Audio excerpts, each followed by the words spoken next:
Our top 10 for 2022 coming up on this Sonic Obsession.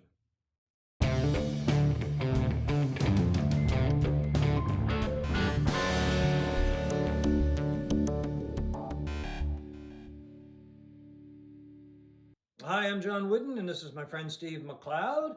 And today on this Sonic Obsession, we're going to talk about our 10 favorite albums from 2022. Steve, you want to start it off? Yeah, I think it was a good year for rock music, and my first example of that is an album called Regenerator by King Buffalo. They're from a three-piece from Rochester, New York.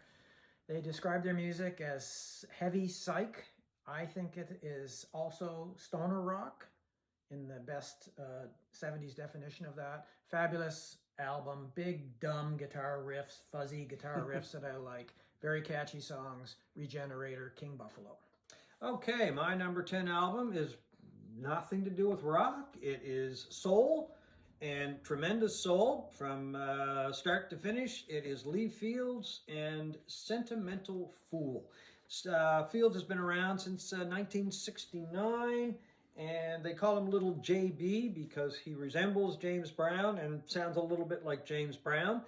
Just a tremendous soul album. It's part of the Daptone family, which has given us Sharon Jones and the Dap Kings and Charles Bradley, among other acts over the years. And this is just a tremendous soul R&B album by Lee Fields. Keeps up the amazing work that he's been doing since 1969. Steve? Okay, my number 9 album is Formentera by Metric. Metric is a Toronto, essentially a two-piece with added musicians that has made some of my favorite music of the last 20 years or so. This is a great album. It begins with a 10-minute extravaganza called Doom Scroller, which basically encapsulates everything you will hear in a Metric song or album. It's there from top to bottom. Fantastic, very catchy album. Emily Haynes' vocals, she's a wonder. Very tuneful, angelic voice. Formentera by Metric. Okay, my number 9 choice is going to go to The Smile. And this is a band that is made up of Johnny Greenwood, Tom York, and from Radiohead, I should add, and Tom Skinner from the band Sons of Kemet. The name of the album, of course, is A Light for Attracting Attention. Kind of a good way to sum it up would be to say Radiohead light, I guess. Yeah, and that is so. definitely not a bad thing. It's kind of, I think, a step that we get, a step towards the next Radiohead album, considering Greenwood and York are two of the main members of Radiohead, and of course Skinner adds a lot on drums. Anyway, it's a great album. Nothing really groundbreaking on it. Kind of, as I say, fills that gap before we get the next Radiohead album, if you're a Radiohead fan, because there's really nothing wrong with Radiohead light. Anyway, The Smile is my number 9 choice. Number 8 is Once Twice Melody by Beach House. Beach House is a highly loved musical duo from Baltimore. Dream pop, shoegaze, whatever you want to call it. It is a very rewarding, lush album that is best played late at night. It's just fantastic from top to bottom, and arguably their best album, Once Twice Melody. Okay, my number 8 choice goes to Spoon from Austin, Texas, and it is called Lucifer on the Sofa. Not the Coach, as I wanted to call it. It's just a rock and roll album. Really doesn't break any new ground or anything like that. It's good to see Spoon put out an album that's this rocky, because there's not a lot of rock and roll going on, but just a tremendous album from the Austin-based Spoon. And I understand you're going to talk about it a little bit later on. I would suspect so. Okay. Number 7 for me is Never Let Me Go by Placebo. Placebo is a British band that's been going for 20-some years. And again, I think this is an example of a band that seems to have been rejuvenated and come out with some of their best work post-COVID. They are a glam rock band. Brian Molko, the singer, has some of the most distinct vocals in the business. Crunchy guitars, catchy songs, that deal with things like, the demise of the planet and environmental concerns and things like that. Never Let Me Go by Placebo, number 7. Okay, my number 7 choice, sorry, jumping ahead there, is a group from Winnipeg called the Brothers Landreth. It is their latest offering called Come Morning. They talk about relationships, of course, on the album. They talk about musicians going on the road, that kind of thing. Just really wonderful songs put together by this brother group. And I think you're probably thinking about it. Are they related to Sonny Landreth? That's what Apparently, they're distant relatives of Yeah. Sonny. And Sonny actually played on an album by Joey and Dave's father many, many years ago. But Joey Landreth is a wonderful slide player. He fills in most of the songs with really nice guitar runs, especially slide, kind of gives it that little shimmer and brings life to a lot of the material on this album. It's called Come Morning by the Brothers Landreth. My number 6 album is An Hour Before Dark by Marillion. These veteran prog rockers are, I'm a sucker for them. I've been listening to them since the early 80s, and this album is right up there with anything that they've ever made in my mind. It's very melodic. Steve Rothery on guitar is just one of the best guitar players in the business as far as I'm concerned. Very much like David Gilmour and his in the melodic way that he plays guitar. Steve Hogarth, I really love his vocals more so than the original vocalist Fish. It is a wonderful album. It should be better. The mastering is a little suspect. It could have been absolutely superb sonically. It's a shame that it's not, but it's still a great album. My next choice kind of surprised me. I'm a huge Grateful Dead fan, and when I saw this album, it's Bobby Weir and the Wolf Brothers, live in Colorado, Volume 1. Bobby Weir, of course, Bob Weir, It is the same guy. Oh, it's the same guy from the Grateful Dead. You know, a lot of the material on here is their Dead renditions of Dead songs. I'm like, well, how many times can Bob Weir do a different rendition of some of the Dead material? But he actually brings new life to a lot of the material actually all of the material that's on this album and Volume 2. And they have horns on the album, and that gives it a whole different sound. Some of the material, a whole different sound, which I think is great. It gives it a lot more body. It fills it out a lot more. And Don plays bass on it. He adds quite a bit, of course, to the album. And the thing that I found really interesting about this album in Volume 2 is the vocals, I guess, of Bob Weir. His voice is, I don't think I've ever heard it sound this good. It's very strong. There's a lot of force to it, because I don't think he'd ever be accused of having a strong voice when it came to singing on the Dead material, either he or Jerry Garcia. But this album, I don't know, for some reason, his voice just has a lot of presence, and the material with the horns and with the musicians, including just kind of really brings it a whole new life to a lot of the material. Okay, number 5 for me is Cool It Down by Yeah Yeah Yeahs, a New York band that started out as kind of a punk, post-punk, power punk outfit 20 years ago or so, and I, like a lot of these bands on my list, seems to be producing their greatest music ever. It is catchy, it's wonderful. Karen O is just one of the best front women, front persons, front people in music. I find her just riveting, and she has a tremendous voice. Cool It Down by Yeah Yeah Yeahs. Okay, my next choice goes to two veterans of the music scene, Taj Mahal and Ry Cooder. It's called Get On Board, and it's a tribute to Sonny Terry and Brownie McGhee. Taj Mahal and Ry Cooder played together years ago in a group called the Rising Suns. They did one album. The album didn't do anything. Then they went their separate ways. Both forged out amazing careers in music. Came together over the last year and recorded this album in Ry Cooder's son's living room. And it's just great. It's blues. It's just basic blues. There's no frills attached to it.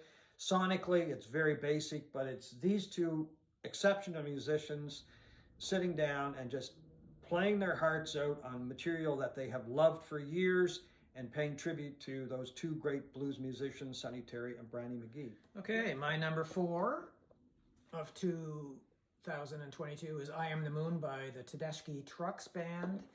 It's a bit of a mystery to us why this isn't on more lists.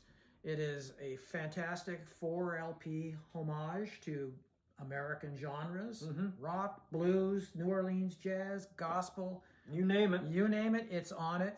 It is wonderfully recorded by fantastic musicians, one of the best live acts working out there today. I Am the Moon, number 4. And I will be talking about that as well coming up. My next choice is Sharon Van Etten. Can I get that in there? Yeah. We've been going about this all wrong. Beautiful cover. Beautiful cover, beautiful album. She just has an amazing voice, very captivating. She writes wonderful lyrics. First time I ever heard of her, I happened to see her live, and since then she's just drawn me in. This is another great album in a catalog of albums that she just keeps getting better and better and better. So anyway, that's Sharon Van Etten.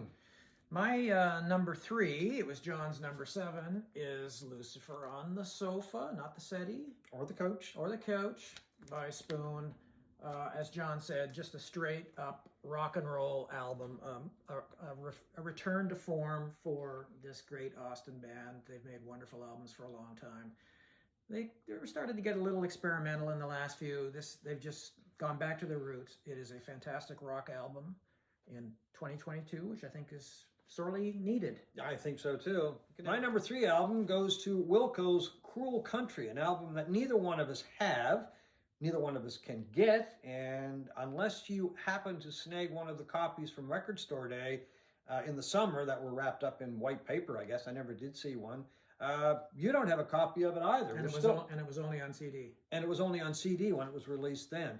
You can stream it, and the last I heard, and I think I have this date right, is it's going to be available January 23rd as a CD or in CD format or on vinyl. We'll have to wait and see, right? Because I can't remember when they released it. It was way back I think it in was the fall. back in April or something. Oh, was it that long ago? Yeah, oh yeah. It seems like forever ago. But anyway, it's just a great album, one of Wilco's strongest albums in years, and I'm really looking forward to get my own copy of it. I'm still interested in it. That's how much I like it. Me too.